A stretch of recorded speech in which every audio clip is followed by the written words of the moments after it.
this girl. No, that's the so. All right, this is the coolest place in town. All right. Come to the Talkhouse birthday party and crack a few beers open.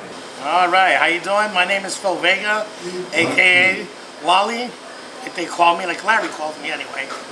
I've been working here for, let's see, 21, 22, 23, 24. Yeah, I've been working here for about 24 hours. I hate this place. The music in this place is incredible. Peter takes out a lot of great shows. Some of them go good, some of them go bad. Some of them we just like laugh at. I started here as a cook a long time ago.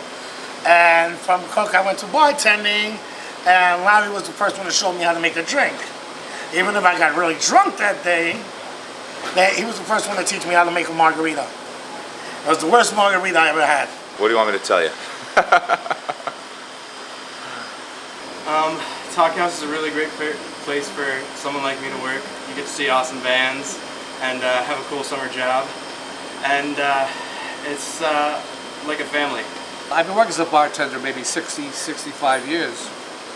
And I've worked a lot of different places, but this is the best working conditions. Guys I work with, Peter,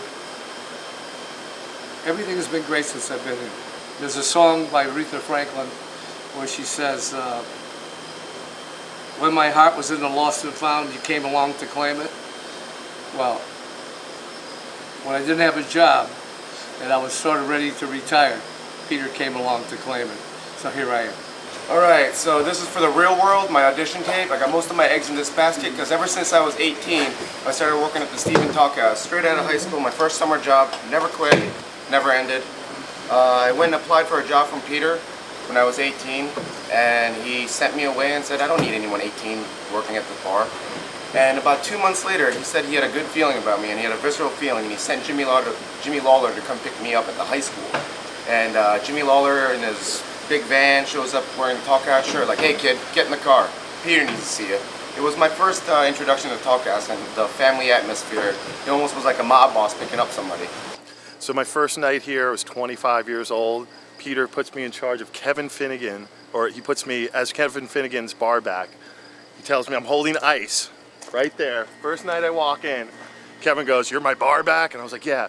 He goes, hold on. He walks out the door, throws up all over the back, wipes his mouth, turns back to a full bar and goes, can I help somebody? This is Jim, man. Happy birthday, Talkhouse. Amazing. I don't have any funny jokes, so. How long have you been working here? Since I've been about 20 and I'm 31, so a little while. Hi, this is Dave Mason, and I want to wish everybody at Stephen Talkhouse a very happy birthday.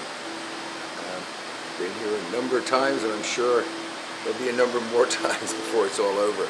So I, again, wish you all a happy birthday. Have a good time. Don't burn the place down, okay? When I first started coming here, I was probably 15, and a guy named Paul Cleary was working the door, and my parents were friends with Peter. So Peter said, anytime you want to come to the Talkhouse, you can come with a guest, anything you want. So I showed up the first time for an 8 o'clock show, one of the national act shows, and Paul Cleary's at the door, and he goes, oh no, sorry mate, you can't come in, this is a very serious 8 o'clock national show. Got to come back at some other time, late night. So then I come back a couple weeks later with a date, and the same guy's at the door, pretending to read a book, but it's upside down. Sorry Paul, but I'm calling you out. And I go, oh no, you're underage, you can't come in here after 10 o'clock. So the first 2 times I came to the Talkhouse as Peter's guest, they didn't let me in. And then years later I started working here, so that's how I basically got into the Talkhouse.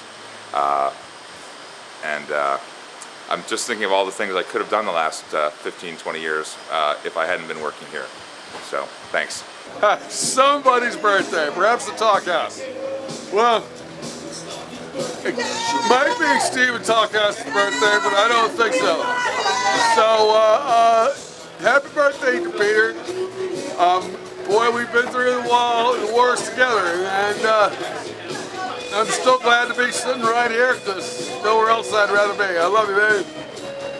and the Talkhouse, the best bar in the entire world. Talk to you later. Bye. So, I guess it was probably 2005. I was sitting at the Coliseum with my son Max. And actually, it was a time when I thought we might not be able to keep the bar for reasons I'm not going to bore anyone with. And he was asking me how I got involved in the bar business.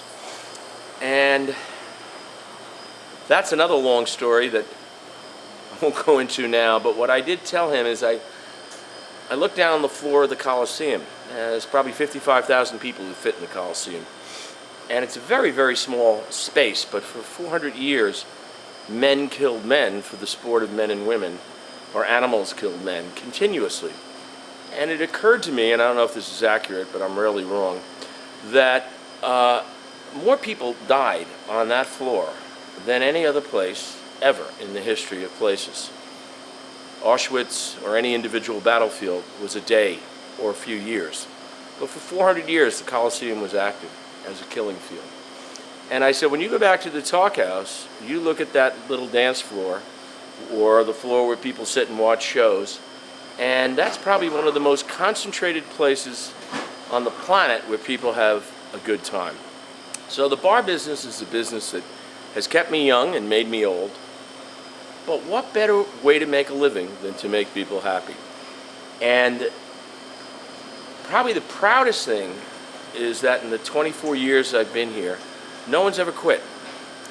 I mean, a couple people have moved on to bigger and better things or other lives, but no one's come up and said, fuck you, I'm out of here. And the number of people I had a can, for whatever reason, are so minimal and so inconsequential in terms of a place that's employed this many people. So it's a real family here, and there's a sign that's up that says customers come and customers go. The employee's always right. And so one of the mantras here that I feel great about is that every staff member knows that we're all equal, including me, and that whatever decision they make is backed up by everyone else. The customer's not right. We are. And that, I think, makes us feel special about each other and about working here. And that's one of the many reasons why I love the Stephen Talkhouse.